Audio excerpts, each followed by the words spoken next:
Arriesgando su vida, un indigente rescató a la hija de un rico que había sido empujada bajo un tren. Y pronto unos matones irrumpieron en su choza, le pusieron una bolsa sobre la cabeza y... Matías estaba sentado en la estación esperando el tren nocturno que le llevaría al pueblo donde se había instalado hace poco. El joven no tenía hogar, así que siempre tenía que buscarse un lugar para dormir, ya sea en una casa abandonada o en un sótano, o si tuviera algo de dinero, pagar una cama en un hostal. Matías ha vivido en la calle desde los 12 años y a lo largo de los años ha aprendido algo. No se puede permanecer en un mismo lugar durante demasiado tiempo. Resulta que el día que cumplió 12 años, su madre se enteró de que tenía una enfermedad terminal. Sus fuerzas la abandonaron muy rápido. En unos pocos meses falleció. Fue muy duro para el niño porque quería a su madre y ella era el mundo entero para él. Su padrastro no quiso encargarse del niño, así que una semana después de la muerte de su mujer, tras emborracharse, echó al niño a la calle. Matías no quería terminar en un orfanato, así que tuvo que aprender a sobrevivir en la calle. Y a los 20 años lo aprendió a hacer muy bien. No pedía limosna, sino que se ganaba el pan, aferrándose a cualquier tipo de trabajo. Aprendió varios oficios. Trabajó como vigilante, conserje, cargador, obrero de la construcción e incluso paseador de perros. Lo único que le importaba era que le pagaran a tiempo. El tipo de oficio no tenía mucha importancia. Matías no podía conseguir un trabajo formal ya que no tenía papeles. Pero el chico estaba más o menos contento con su vida. No tenía sueños ni proyectos, solo seguía como podía con su existencia miserable. Eso era todo. Acababa de empezar el verano. Matías planeaba quedarse en aquella casita abandonada en las afueras de un pueblo remoto hasta mediados de otoño. ¿Qué pasaría en invierno? Todavía no lo sabía. No había un alma en la estación ferrocarril, excepto él. Matías se sentó a la sombra en un banco, observando cuidadosamente su entorno y esperando el tren. El chico ya se había acostumbrado a perderse entre las sombras. Ya había aprendido a convertirse en una sombra. Así que si apareciera alguien, un policía por ejemplo, no lo notaría inmediatamente. De repente, una chica en tacones subió al andén. Estaba tensa, hablando por teléfono, y sollozaba suavemente, agarrando su bolso y mirando a su alrededor con nerviosismo. Matías no pudo evitar admirar a la chica, que parecía una auténtica diosa a la luz de los faroles. Le sorprendió que una joven tan hermosa tomara el tren nocturno y no viajara en un carro de lujo propio. La chica se quedó de pie a una distancia de Matías. Aún así, el joven pudo oler el increíble aroma del perfume. Definitivamente no era un perfume barato. El aroma se abría en diferentes notas y no parecía demasiado dulce, pero al contrario, ¿qué hacía ella en esta estación? ¿Por qué estaba esperando un tren? Era obvio que tenía dinero más que suficiente. A lo lejos aparecieron las luces de un tren. Matías se giró para ver de cerca si era un tren de carga. Entonces escuchó un rápido ruido de pisadas y chillidos. Girándose bruscamente hacia la chica, Matías se quedó boquiabierto por un momento, porque en ese mismo momento alguien la empujó a las vías. Matías se sintió como si todo el aire se le hubiera salido del pecho y se puso en pie de un salto. El atacante se quedó quieto durante unos instantes mirando a su víctima desde arriba. Seguramente se preguntaba si ella podría levantarse después de semejante caída o debería saltar y golpearla en la cabeza con algo para mantenerla quieta. Matías se levantó de su asiento con un grito. El atacante, asustado, se giró nervioso. La luz de un farol cercano alumbraba de manera que Matías pudo ver claramente el rostro del agresor. Pero el propio Matías aún no había salido de las sombras y no podía ser visto. Al menos, eso fue lo que pensó. Cuando se dio cuenta de que no estaba solo, el hombre que había empujado a la chica a las vías salió corriendo. Matías quería perseguirlo y agarrarlo, pero se acordó de la chica y del tren que se acercaba a ella. El joven simplemente no tenía opciones y se apresuró a rescatar a la bella desconocida. La chica yacía inconsciente en las vías. Había altos andenes a ambos lados de las vías, por lo que era imposible arrastrarla hacia la izquierda o la derecha. Cansado, tras una agotadora jornada de trabajo, Matías se lanzó hacia la chica e intentó levantarla. El conductor del tren empezó a tocar el claxon furiosamente. Por el chirrido de las ruedas estaba claro que ya había tirado de la llave de paso. Pero el tren parecía ser un tren de carga, así que definitivamente no había tiempo para que redujera la velocidad. Matías con dificultad subió a la desconocida al andén y apenas tuvo tiempo de subirse él mismo. Solo unos segundos de retraso y habría estado muerto. El tren pasó a toda velocidad. Horrorizado por lo que había sucedido exactamente en ese instante, Matías se desplomó junto a la chica y se relajó brevemente. Sin embargo, se dio cuenta a tiempo de que el conductor seguramente ya había informado del accidente. La policía no tardaría en llegar, así que tuvo que reunir las fuerzas que le quedaban, ponerse en pie y salir corriendo de allí. Cojeando, Matías consiguió llegar al parque. Se desplomó en un banco y se puso los brazos alrededor de la cabeza. Ya no podía volver al pueblo. No tenía energía para buscar un nuevo lugar donde dormir. Acurrucado en el banco, Matías se quedó dormido, pensando que esta vez podría dormir más tiempo, porque no tendría que coger el primer tren para llegar a tiempo al trabajo. Pasaron varios días. Todo este tiempo, Matías pasó atormentado, porque no podía sacarse de la cabeza la cara del hombre que había atacado a la chica. Quizás sus conocimientos ayudarían a la policía a encontrarlo, excepto que no quería meterse con los policías. Matías no pensaba en buscarse más problemas, ya tenía suficientes. Un día, el chico decidió tomarse un día libre porque estaba cansado, tanto física como mentalmente. Acostado en la casa abandonada, en un sofá destartalado, se preguntaba qué era lo correcto. Porque la gente mala debería recibir su castigo.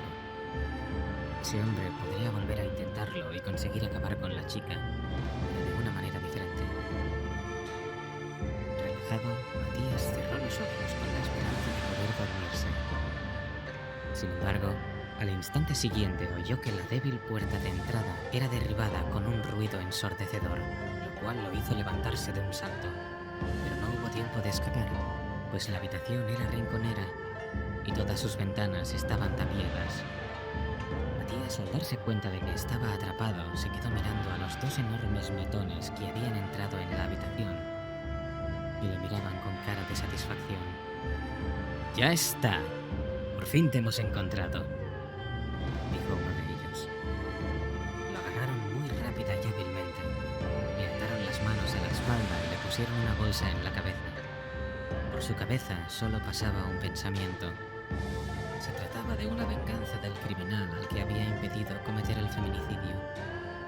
Por supuesto, fue espeluznante cuando lo arrastraron hasta el auto. Sin embargo, Matías trató de tranquilizarse.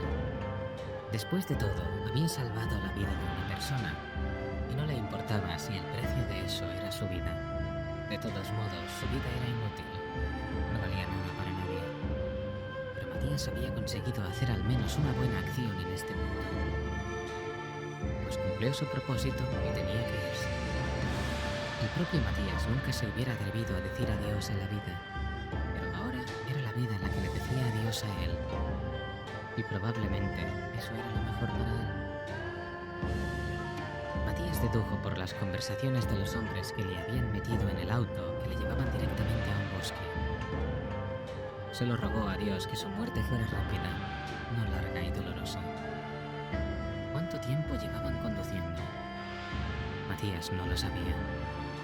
Ya se había arrepentido de no haber acudido a la policía para ayudarles a encontrar al agresor.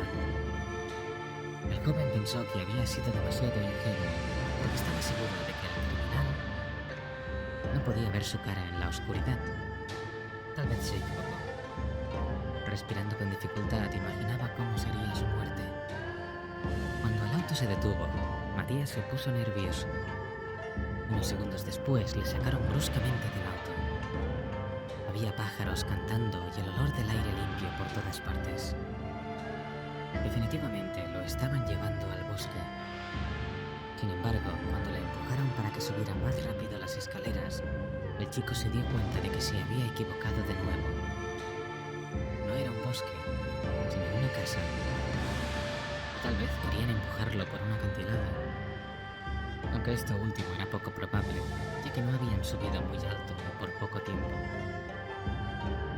Don Edilberto, se lo hemos traído, dijo uno de los matones. Unos minutos después, Matías oyó unos pasos arrastrados y luego un grito que hizo que todo le sonara en los oídos. ¿Pero qué están haciendo, idiotas?, gritó un hombre de mediana edad, a juzgar por su voz. ¿Qué les dije que hicieran? ¡Solo traerlo! Por Dios, ¿por qué lo amarraron?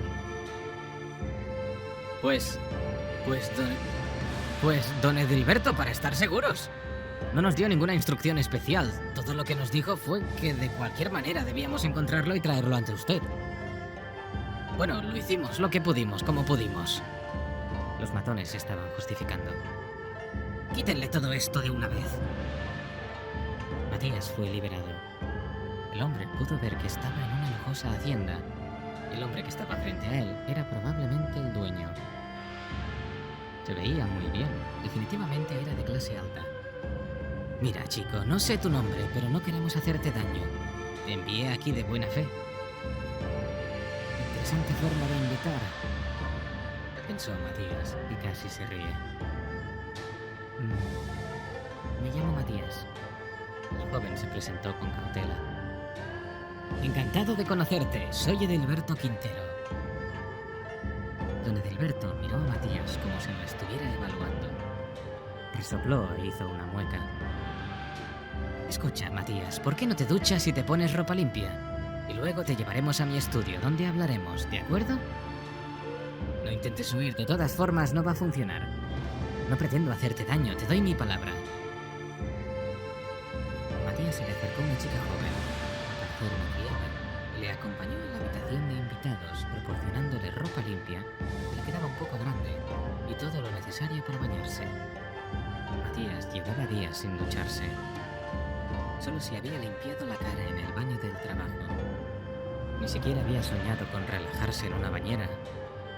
Pero no podía permitirse disfrutar de los lujos en ese momento. No quería hacer esperar a ese hombre tan importante. Después de afeitarse, lavarse y cambiarse de ropa, Matías se miró en el espejo y sonrió. Bueno, todo un príncipe azul de los cuentos de hadas. ¿Quién diría que era un indigente? Listo para ir a seducir a las mujeres. Salvo que Matías recordó que en ese momento era un prisionero, por mucho que el casero intentara convencerle de sus buenas intenciones.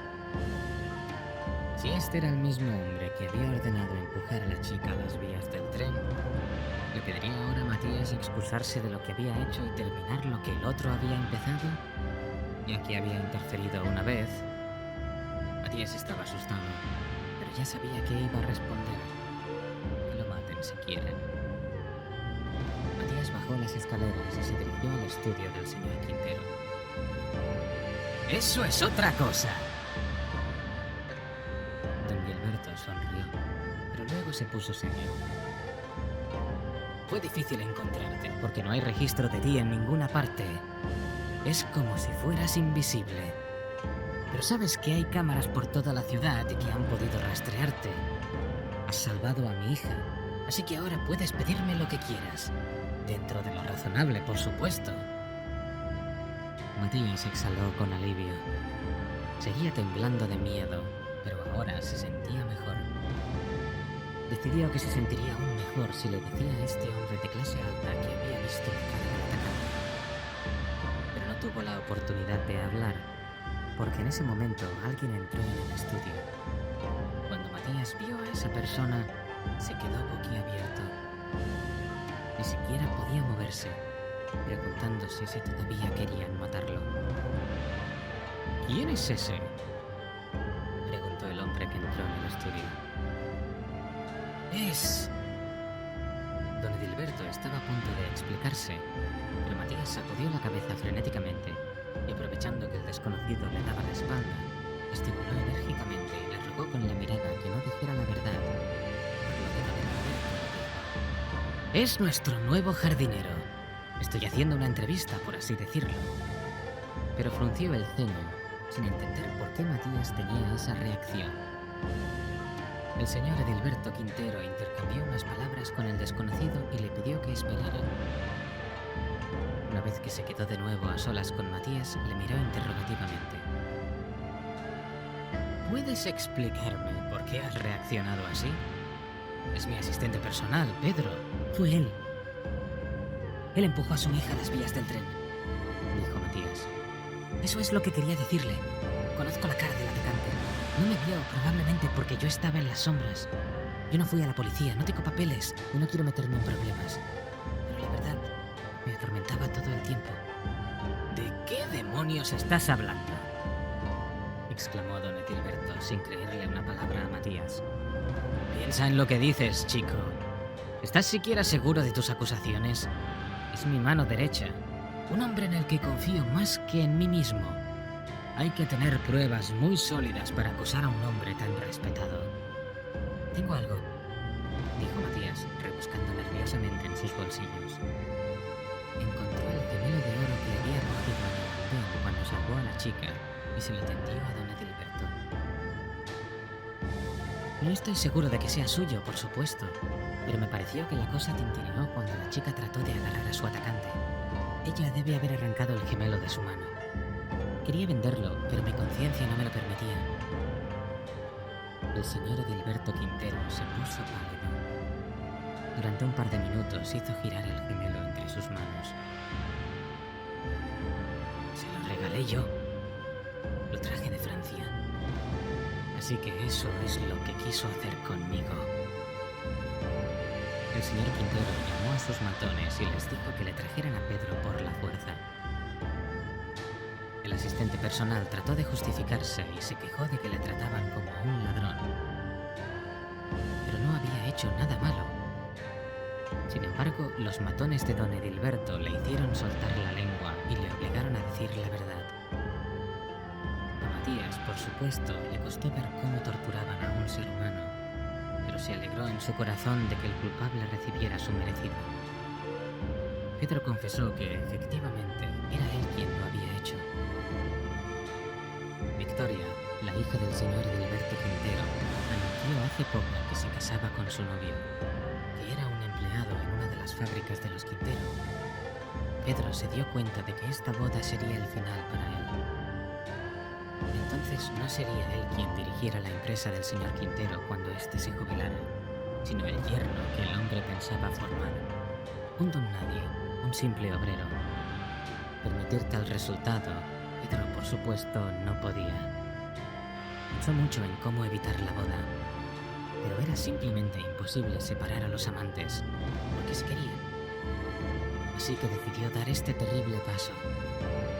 Cuando se enteró de que el novio de Victoria se iba de la ciudad a preparar una sorpresa para su prometida, estaba seguro de que no podría llamarle. Así que Pedro llamó a Victoria, cambiando la voz, y le informó de que su prometido se había metido en graves problemas y que Victoria tenía que llevar dinero a la estación ferrocarril si quería volver a verlo con vida.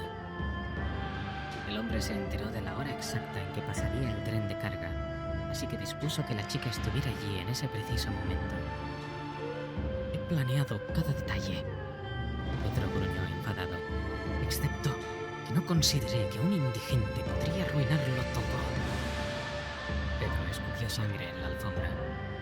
Don Edilberto apretó los puños. Primero miró a su asistente personal, ya antiguo, y luego trasladó su mirada a sus matones. Sé que nunca les cayó bien, así que llévenlo al bosque y asegúrense de que recuerde su lección para siempre, para que lamente hasta el final de sus días haber intentado matar a mi hija. Pedro empezó a pedir clemencia, pero don Edilberto Quintero no le escuchó. Cuando los matones sacaron al traidor, don Edilberto se disculpó con Matías por haber tenido que presenciar todo el asunto. En agradecimiento no solo por haber salvado a su hija de la muerte, sino por haber ayudado a encontrar al culpable de lo que podría haberle ocurrido a la pobre chica, y de hecho a él mismo. Edilberto Quintero ayudó a Matías a hacer sus papeles. Le ofreció un apartamento y le pagó los estudios, prometiéndole que emplearía a Matías en su empresa cuando se graduase. Mientras tanto, empieza como conserje y luego ya veremos. Don Edilberto se rió un poco triste. Es un gran placer. Muchas gracias, don Edilberto. Matías no paraba de agradecer. Bueno, lo del conserje era una broma. Pero me gusta tu actitud de estar dispuesto a aceptar cualquier trabajo. Matías fue el invitado de honor en la boda de Victoria, donde el novio le dio las gracias personalmente y le entregó las llaves de su viejo pero fiable auto. Pero Matías aún no podía utilizar este regalo porque tenía mucho que aprender, incluso a conducir. Pero se alegraba de hacerlo porque ahora tenía sueños y proyectos en la vida. Si has llegado hasta aquí y te gusta la historia, entonces suscríbete al canal y dale a like.